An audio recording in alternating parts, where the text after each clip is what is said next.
দেখে নিন ক্যাপসিকাম দিয়ে চিকেন রান্নার সবথেকে সহজ পদ্ধতি। আর তার জন্য প্রথমেই একটি প্যানে তেল গরম করে পেঁয়াজ বেরেস্তা করে নিব। এই তো সুন্দর ব্রাউন কালার চলে আসলে এবার নামিয়ে নেব। এখন ওই একই প্যানে কিছুটা আস্ত জিরা ফোড়ন দিয়ে তাতে আগে থেকে কেটে পরিষ্কার করে রাখা ব্রয়লার চিকেন দিয়ে নিচ্ছি। চিকেনগুলো রেগুলার কাট থেকে একটু ছোট করে কেটে নিয়েছি। এবার কিছুক্ষণ তেলে ভেজে নেব। এরপর এতে দিয়ে নিচ্ছি আদা বাটা, রসুন বাটা। একটু নেড়ে কষিয়ে নিতে হবে ততক্ষণ যতক্ষণ আদা রসুনের কাঁচা স্মেলটা চলে যায়। এবার এতে স্বাদমতো লবণ, হলুদ গুঁড়া, জিরা গুঁড়া, ধনিয়া গুঁড়া, মরিচ গুঁড়া দিয়ে খুব ভালোভাবে নেড়ে কষিয়ে নিতে হবে।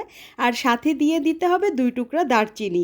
এখানে আর কোনো গোটা গরম মশলার প্রয়োজন হবে না, তবে এ পর্যায়ে একটা টমেটো কুচি দিয়ে নিতে পারেন, তাহলে টেস্ট আরও ভালো হবে। আমার হাতের কাছে ছিল না তাই দিতে পারিনি, তবে আপনারা দেওয়ার চেষ্টা করবেন অবশ্যই। এখন অল্প সামান্য করে গরম পানি দিতে হবে আর কষাতে হবে। খুব ভালোভাবে কষানোর পর দিয়ে দিতে হবে গরম মশলা গুঁড়া। মশলাটা একটু নেড়ে মিশিয়ে নিয়ে এতে দিয়ে দিচ্ছি পেঁয়াজ বেরেস্তা। পেঁয়াজ বেরেস্তাটা মিশিয়ে নেওয়ার পর এখানে দিয়ে নিব লাল সবুজ ক্যাপসিকাম। এটা আমি কিউব করে কেটে নিয়েছি। তারপর দিয়ে দিচ্ছি পেঁয়াজ পাপড়ি। এগুলো একটু মিশিয়ে নিয়ে শেষে দিয়ে দিচ্ছি কাঁচামরিচ কুচি ও বেশ খানিকটা ধনিয়া পাতা কুচি। এবার সব কিছু খুব ভালোভাবে নেড়ে মিশিয়ে নিলেই তৈরি হয়ে যাবে অসম্ভব মজার ক্যাপসিকাম চিকেন।